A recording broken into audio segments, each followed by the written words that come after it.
Hello everybody, welcome back, Matthew, Watty's channel. Today we are returning to the real chat videos discussing my military service. The last time we discussed military service, we left off on my first combat deployment, which consisted of 12 months from December of 05 up until November of 06. And around second or third week in November, we finally returned out of Camp Liberty, Iraq, or Camp Liberty, Baghdad, Iraq, as we moved back to Fort Hood, Texas, located in the city of Killeen. Now, we were home for about a year and a half. So November of 06 until June of 08, we were back stateside. There was, I guess we'd call it a pre-deployment a little bit. Not really a deployment overseas, but sometime around 2007, we did actually go to Fort Bliss, which is on the border of Texas and New Mexico, and Fort Bliss missile range. And we did our field exercise out there for about a month. And this is just one of those ways that the military really screws over their soldiers, and I absolutely despise that. So, essentially, if you are away from your family for 30 days or more, the military is required to give you family separation pay.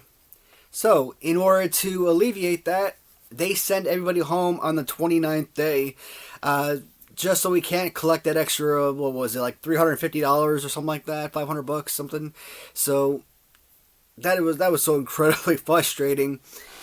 I have no idea when we actually went to Fort Bliss, though. Yeah, to me, I would rather take Iraq over going back to Fort Bliss. I mean, there's nothing wrong with it. It was your average field exercise. Most of the time when you go to the field, you're in the field for about 2 weeks or so. But again, you're in another location, another base, so that's why they had that extra long field exercise for the month long. One of the first things kind of really stands out about my return after my first deployment. There's this picture that my wife took, or maybe I took of her, obviously, because she was in the photo. So, and then she wrote on a little message to me, and it's kind of funny. It says, "Do you remember our pregnancy scare?" And that picture still makes me laugh. I look at her every now and then. I'm like, look, dude. We were in our 20s, we were married, and I had a job. So it's like, this isn't a pregnancy scare. Us having a kid was not a scare. That's a blessing, right? Married couples are supposed to have kids. But my wife, she never wants kids, and never wanted kids, so for her it was a scare because she thought she might be pregnant, but that wasn't the case. I just, always found it entertaining, that little message that she put in there. I'm trying to think, man. Our return to Fort Hood didn't really have like a lot of important aspects of life. So I'm probably gonna end up skipping over a lot of the return, back stateside. So we're going to actually dive right into the second deployment. So second deployment was actually a very important deployment for me for multiple reasons. So even though we had a 12-month deployment our first time, our second deployment was 15 months long. And today, those deployments don't exist anymore. Today, your average military unit serves about 9 months. And I've said it before, if you're like a special forces unit, you do 4 to 6. But you don't have those year-long or those 15-month deployments anymore. They're broken down so, and I'm like, at 9 months, by the time you get all of your BOH containers and your connexes in, all your shipping containers, and you set up your motor pools, and set up your SSAs, or whatever you gotta do, just set up the compound that you're living on. That's probably gonna take a few months. and then it's probably going to take another month or two to kind of like shut everything down, right? So you're basically, if at 9 months it serves no purpose to even go on a deployment. You're basically setting up shop for a few months, and that's essentially it. That's your deployment. So it's kind of wasteful, I think, for today's modern soldiers, the way that they deploy. And those plane tickets to pack up 500 soldiers in one of those huge planes and take them overseas and everything. I mean, that's money wasted. So 9 months just serves no purpose. But our second deployment was 15 months. Having been to Iraq previously, first we were in Baghdad International Airport. That's the compound we were on over at Camp Liberty. Second deployment, we were at a place called the Al Qut province in Iraq, and you hear 15 months. It's like, man, a year away from your family is torture already. Now you're tacking on an extra 3 months. I'm like, this sucks. First impressions always mean everything, whether you're meeting someone for a first time or maybe you walk into somebody's house and you see a mess or something. That's why I kind of get on my wife all the time about leaving magazines lay around or when things are not in order. Throughout my life with my OCD and everything and the way that I've run, either through military, through contracting, the way I've run my supply sections and everything, I kind of create my own little warehouse in my own house, right? Everything is bagged and tagged and, kind of separated. And it's beautiful. It looks great. I mean, I like, for me, it's easy to find everything. But, so when we get to Al Qut and we're driving through Fob Delta, it was dirty. It was unorganized. It was just a trash camp. First impression, I thought this was an absolute hellhole. And I'm like, is this a freaking ghetto of Iraq? I mean, what is this crap? Oddly enough, years later, I am still talking about Fob Delta as being one of my all-time favorite bases that I've served out of. Either contracting or through military service. Fob Delta is probably one of my favorites.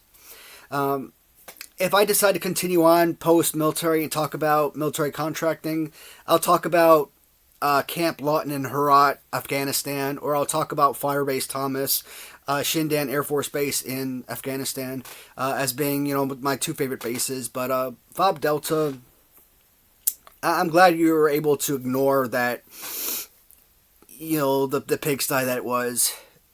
Being there for 15 months and getting situated with the compound and everything, it really wasn't even remotely as bad as, my first opinion of it.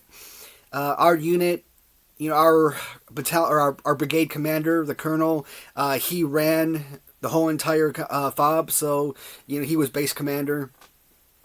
Our unit, we ran the hangar, so we were in charge of flights in and out.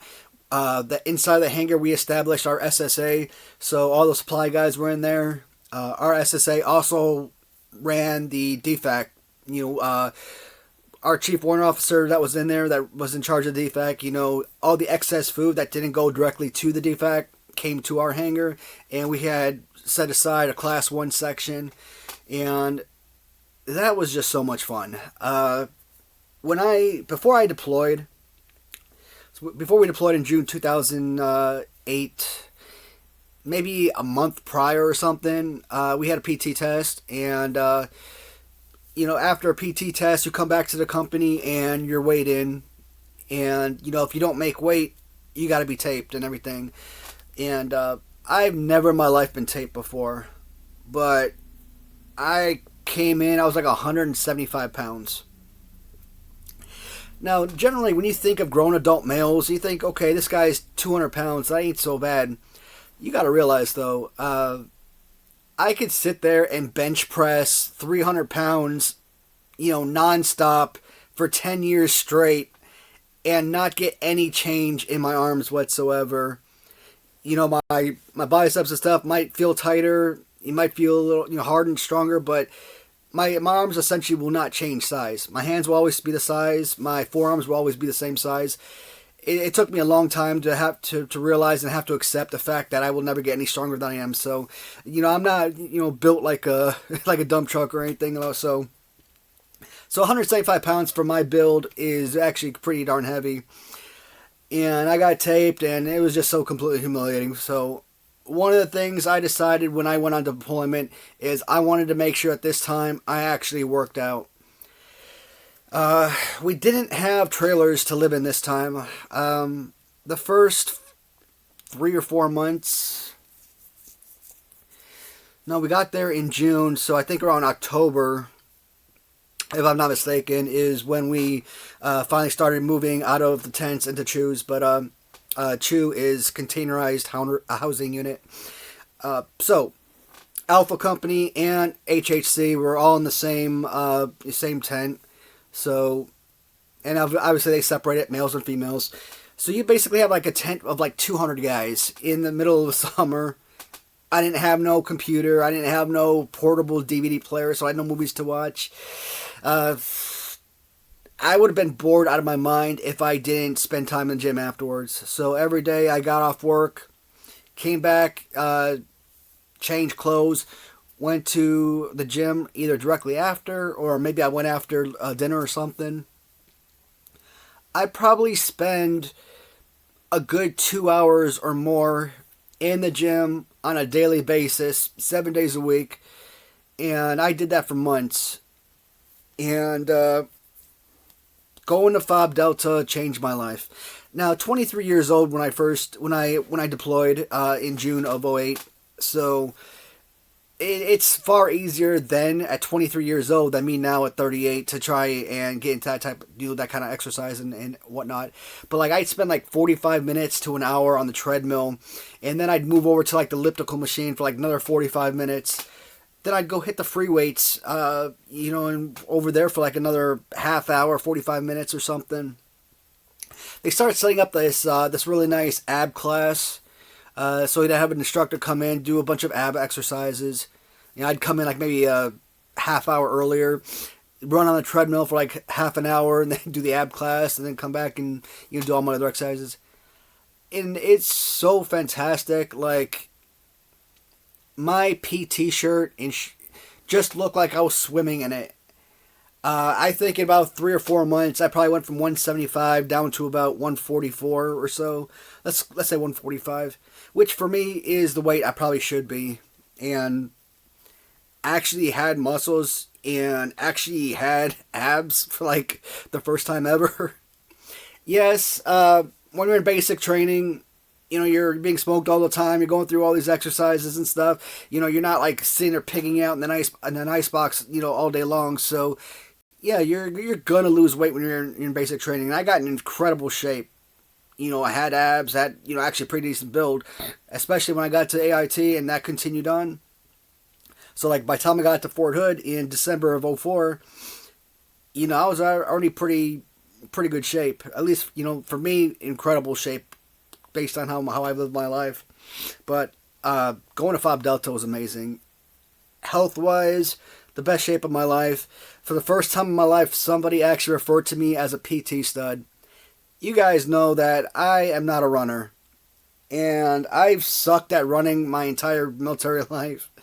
For me to come, my average at the time, my average PT 2-mile run is like 18 minutes, let's say. And I always hate when people say they could get out and walk faster than 9 minutes a mile, whatever. Because you're always doing like these small shuffles, because like once you're done with your sit-ups, you do push-ups and sit-ups, and then you do your 2-mile run. And me, I'm like big on using my legs to do sit-ups. So by the time my sit-ups are complete, my legs are noodles. So having to get out and run 2 miles after that, you're barely able to move your legs. You're like I said, you're doing like these little small shuffles. So you could imagine why I constantly could not do well on my run. But I remember getting to that one of the first PT tests we took in Iraq out there. You get to the halfway point, you turn around, and once I got to the halfway time, I heard him say 7:15. I'm like, wait, what? It usually takes me about 7 minutes and 15 seconds to run like half a mile maybe, and I'm getting 7:15 in a full mile, and I'm like, shoot, that just inspired me so much. I just took off going back, and I think I got it. I kind of slowed down towards the end, but man, 14 and a half minutes for me. That is like freaking Speedy Gonzalez out there because like I said, I am not a runner, and incredible time. All these guys that come in like 12-minute, I gotta bow my head to them because damn, that's like Superman out there. That's insane. Fob Delta, it's one of the best times I've had in the military. 15-month deployment. Once you pass 12 months, you start getting that extra $1,000 each month for every day you do not day, but you hit 12 months, and then you get a day past 1 month, you get your $1,000 bonus. Whether you come home that day or a month later, you get your $1,000 bonus. Same thing every subsequent month that you're in country for at least 1 day. So I was able to pay off a lot of bills with that paycheck. I was able to get in the most incredible shape of my life. Between working the SSA, day shift, night shift, SSA, working the class 1, which was my favorite. I started going to school, and I knocked out my first handful of college courses while I was in Fob Delta. So for that year and 15 months, or that year and 3 months, that was probably the biggest point of my military service. Now, what was good also has its bads. Negative. The Army has this large flatbed truck, PLS truck, and it's about maybe 6 or 7 feet off the ground. Enormous tires. They're like a couple thousand pounds a piece. And it's probably like, 10-wheeler, 18-wheeler. I don't know. It's huge. Huge flatbed, and it's got a hydraulic and air hoses that connect to a trailer, and that gives you extra storage and whatnot. Anyways, these trucks, when they are delivering waters onto the compounds, they come in with, pallets of water, probably 12 across and then 5 rows deep or 5 rows high. So you're looking at about 60 cases of water per pallet. And when they situate the pallets, they put them, one in front of the other, and then it goes down the line. So you probably get like 8 or 10 pallets per truck. Very little, if any, space to actually walk on those trucks. So you got to sit there and you got to shimmy your way up the tires and shimmy your way up the side of the truck. And then they got these ratchet straps, and you got to sit there and try and unratchet these straps with absolutely nothing to hold on to and no space to walk. So you're basically climbing over these pallets of water, and you're unstrapping it. You're walking by, you got like this much room if you're lucky with your toes to try to fit on that. Well, I ended up slipping one day and fell back, and that hanger is all concrete, and bam, busted my head. I remember blood kind of shooting up out of my mouth and hitting me in the face. My NCO, he took me to, was this the same? Yeah, this was the same day. So he took me to get checked to the clinic to get checked out. Now, I never had an actual doctor or even registered nurse someone look at me. Their medics are like E3s and E4s. So this E4 specialist who was checking me out and whatnot took about 5 minutes, not even, maybe 2 minutes to look at me, and then like, hey, you're good. At the time I was in there, I guess a convoy was hit or whatnot, so they had injured, and I think they had a couple dead come in at the same time. So I don't know if I was just being rushed out because of the emergency or whatnot, but I didn't even think about it until within the last year or something.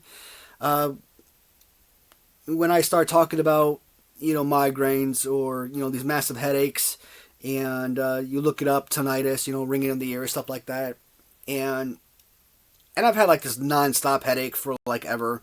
No matter how many ibuprofen or Advil or anything that I take, that headache is permanent. It's the type of thing that you kind of live with because you've just had it for so long in your life.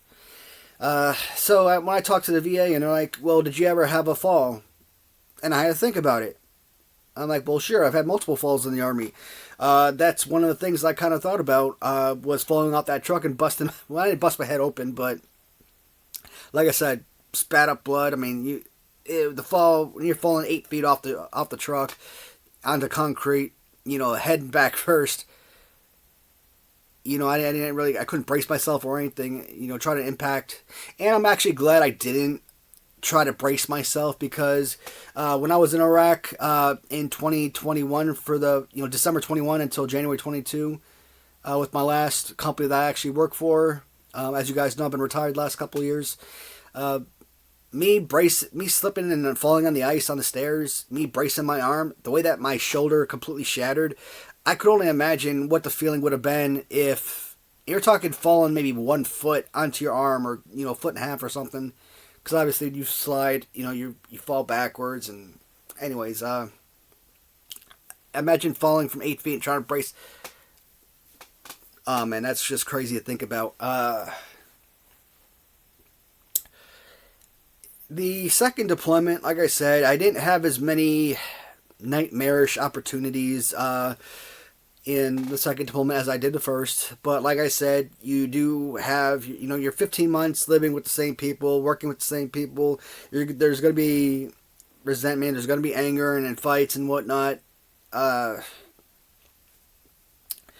Your NCOs are going to treat you like shit, overwork you, and underappreciate you. And it's frustrating. That's why I always said I want to be my own boss. I want to run my own company because I want people to be treated the way that they should be. And when you work for someone else, civilian life, military life, it doesn't matter. Someone is always gonna, treat you a certain way that's gonna make you feel less than human, and I don't want that for anybody. So, I guess that's another reason why I classify myself as retired and why I'm not actively looking for new work right now.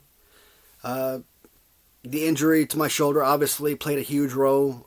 This is just another, such example.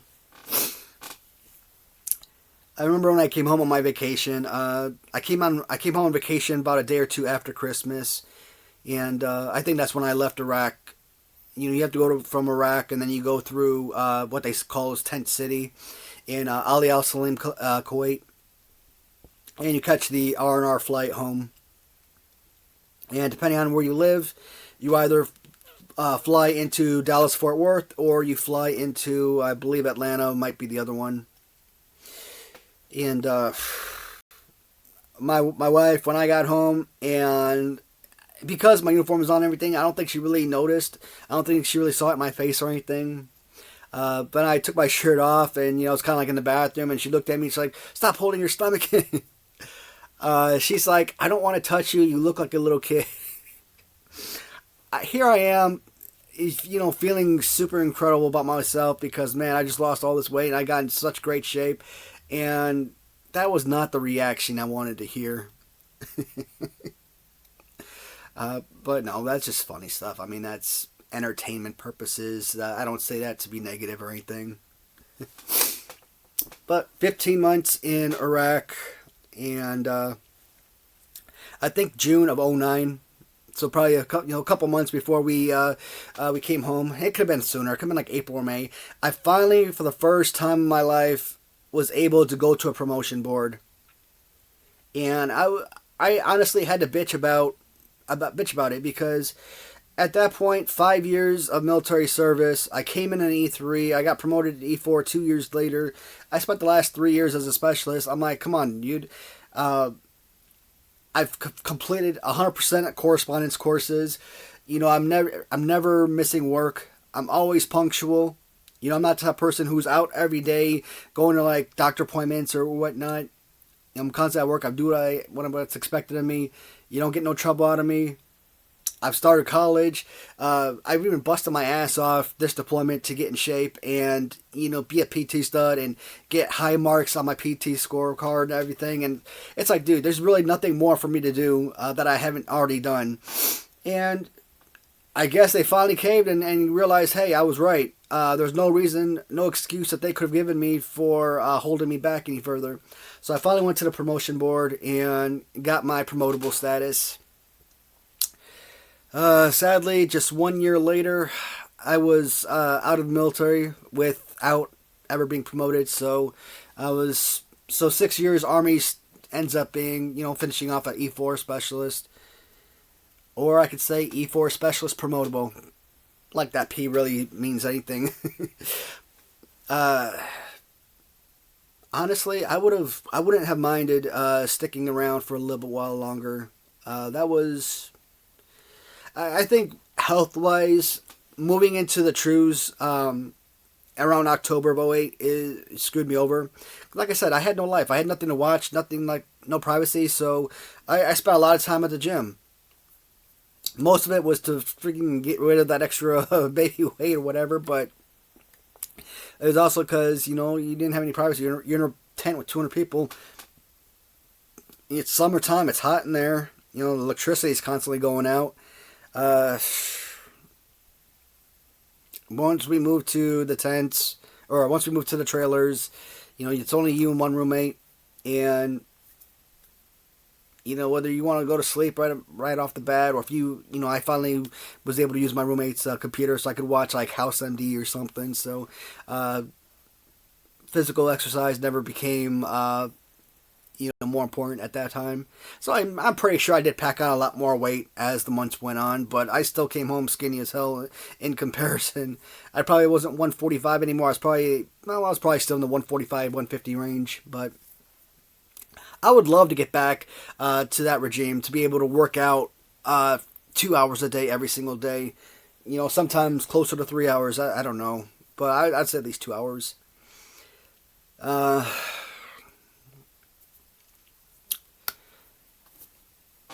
So there were, it wasn't, like I say, it wasn't all great. There were obviously military deaths. One of the impactful deaths was one of the Sergeant First Class. I think he was the platoon sergeant for the POL and Water platoon. Great guy, very well respected. The man was one of the coolest guys you ever freaking meet. Always joked around with people, had a good personality, always very positive. And he didn't die in Iraq. He actually went on R&R and got killed on a motorcycle accident, or in a motorcycle accident. So that it's always frustrating that as soldiers, it's like the saying is, you survived Iraq. Don't get killed at home, or, something to that effect. But, 15 months. What more can I say? I